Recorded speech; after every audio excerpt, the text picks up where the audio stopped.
Alhamdulillah, astungkara Mas, saya mawon. Dangu nggih mboten kepanggih. Nggih, ngantos kangen Mas. Nggih.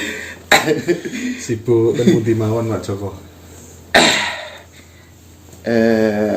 Ingkang kinten niki wonten Kadiri Mas, Kediri. Lajeng nggih wonten tugas datang Kediri. Nggih. Acara napa kalau boleh tahu nih Pak Joko? Nggih petunjuk lampahipun kedah datang Kediri. Ingkang kala winginane wonten Eyang Putri Girah. Nggih. Ingkang kinten kala wingi wonten Eyang Putri Dewi Kili Suci. Ananging dereng tuntas Mas. Ngoten nggih. Nggih. Tasik mlampah malih. Nggih tasik mlampah malih. Sowan-sowan ngene para leluhur, para pepunden, tempat-tempat bersejarah, tempat-tempat keramat sakmenika tujuanipun napa sejatosipun Pak Joko? Saderenge rayu sagung dumadi kagem sedaya kadang kinasih ingkang winengku kinurmatan. Mugi tayangan punika saged paring manfaat dhateng kita sami.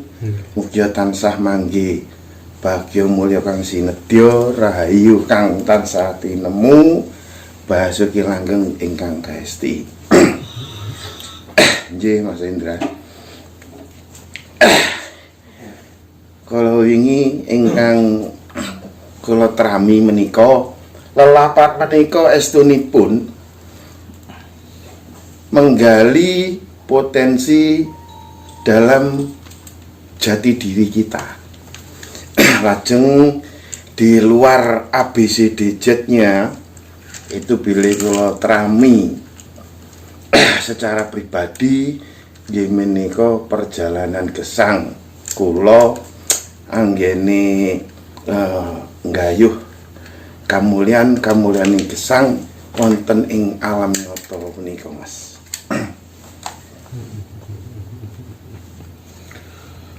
Kados misalkan Eyang Putri Girah. Ingkang kula trami menika Girah. Girah menika kan bilih tiyang nyuci baju nggih kedah dikirahi kersane tambah resik. Bilih papanipun wonten desa Ngurah. Ngurah menika ngresiki lendet-lendet utawis lendir utawis kotoran ingkang wonten lebet. Ngoten niku. Bilih yang Ayu Dewi Kili Suci menika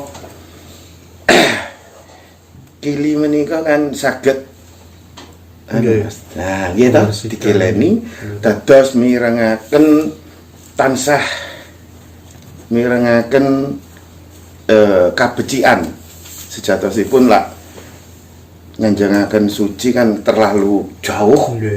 Paling tidak selalu memperdengarkan dan mendengarkan kebajikan ngoten.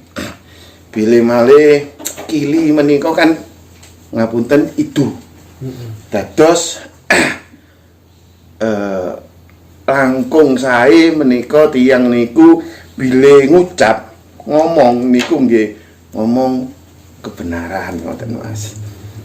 Wonten malih papanipun wonten Guwa Sela Mangling menika kan napa nggih bilih wonten permasalahan wonten hal-hal yang kita tidak mau, lebih baik kita malangleng dados kita ini berdiam diri. Lajeng kala wingi papanipun wonten Gunung Klothok. Gunung Klothok menika kan kala-kala tok Mas. Dados ngene kala-kala dados ngoten niku. Kirang langkung mengatakan perjalanan ini kok dibahas panjang malih Mas. Kan kula pinter ngarang. Nggih, Pak Joko. Luar biasa, Pak Joko. Ada beberapa anggapan bahwa sebenarnya orang-orang yang barangkali mungkin tidak sefrekuensi ya dengan lagu-lagu kejawen itu, terus kemudian menyalahkan, menganggap itu sebagai sesuatu hal yang sesat begitu. Padahal menurut saya nih, yang boleh menyalahkan itu ya hanya Tuhan.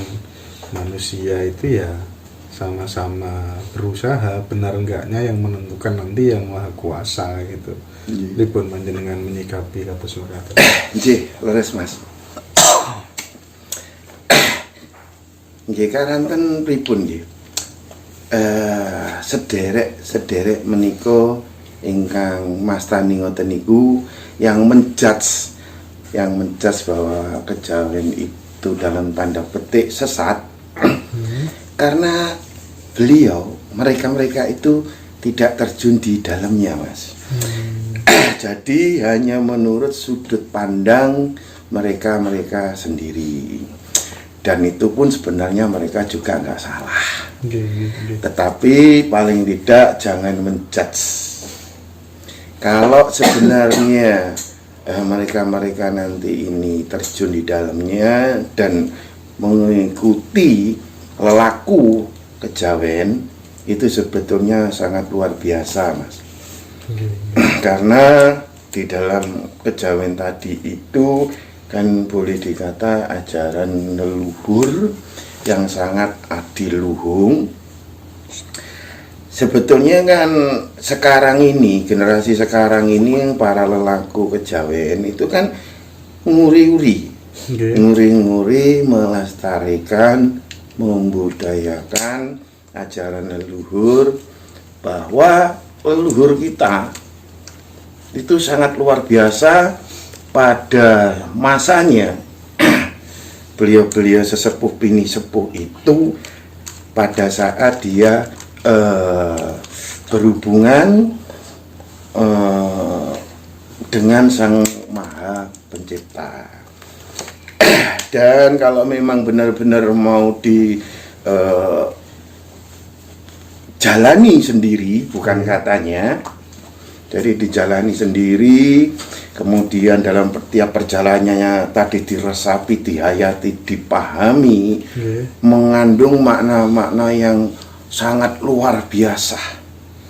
Jadi nanti akan muncul, mungkin kalau di dalam agama konotasinya akan muncul Al-Quran Qadim Wahyu Minulya tanpa tinulis iso diwaca.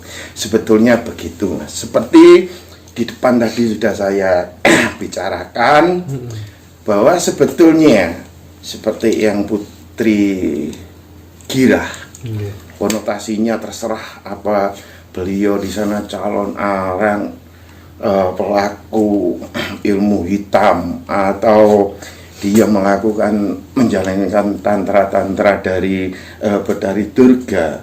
Tapi kalau saya membaca yang tersirat bukan itu tadi. Jadi girah. Jadi kita cuci baju apa, alangkah lebih baiknya digirahi lagi kan gitu. Terus di tempatnya tadi gurah, paling enggak mengeluarkan kotoran-kotoran lendir-lendir yang ada di dalam, Mas. Seperti Bunda Ratu Dewi Gili Suci, seperti itu sebetulnya.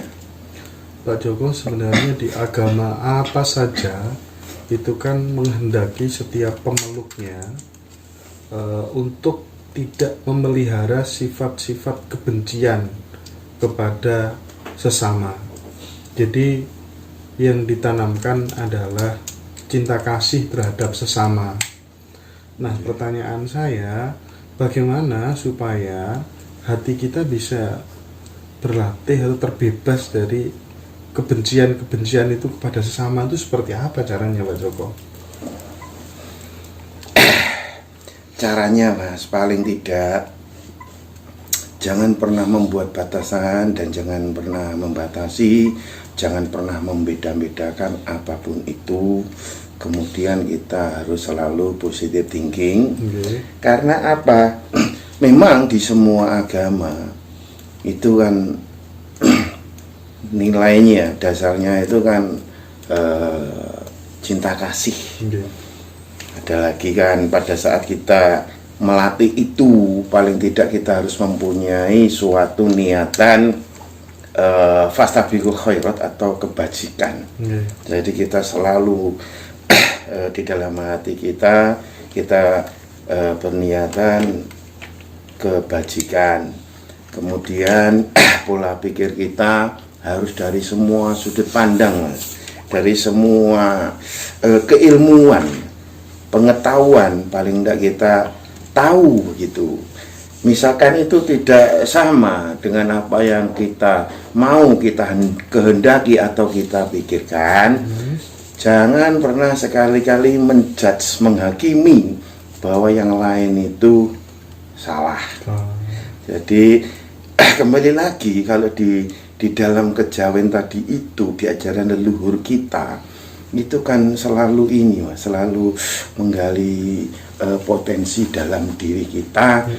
Jadi bukan hanya sekedar kata-kata atau kita itu didogma, bukan tujuan akhirnya itu bukan surga gitu. Kalau kita di dunianya saja tidak bisa mengasihi sesama, tidak bisa melakukan kebajikan, tidak bisa berpositif thinking, mustahil kita nanti akan mencapai surga. Tapi kan ada perspektif begini, bahwa ternyata surga itu ya enggak penting. Yang penting itu ketika manusia bisa ngawerui urip, bisa mengerti atau hidup dengan jejak, ya kan, mengenal sang penciptanya, pasrah total begitu, daripada kemudian mengorientasikan hidupnya untuk surga. Pripun Mas Joko? Nggih, Mas. Dados wonten filosofi leluhur kita di mana paling enggak kita itu bisa nyawiji dengan Gusti. Kasarane ngomong itu kita bisa nyawiji dengan bagus hati. Maksudnya itu kita selalu mempunyai kebagusan dalam diri kita, dan kita pola berpikirnya juga untuk kepentingan orang banyak, dalam artian bijaksana, dan kita harus memanifestasikan dalam kehidupan sehari-hari. Makanya kalau kita itu terdogma oleh surga, maka yang punya surga itu ya orang-orang itu sendiri. Emangnya surga itu dikapling-kaplingan gitu kan? Enggak juga. Makanya kalau seseorang itu terdogma dengan surga, pasti mengatakan yang lain itu pasti salah. Kalau tidak segolongan, sepemikiran, dan sama seperti mereka itu. Kebanyakan begitu sih, Mas. Makanya kalau di dalam ilmu kejawen, warisan leluhur kita itu kan tidak terkonotasi dengan surga, Mas. Jadi pengenalan jati diri bisa nyawiji dengan bagus hati tadi itu, dan itu harus dimanifestasikan di dalam kehidupan kita sehari-hari.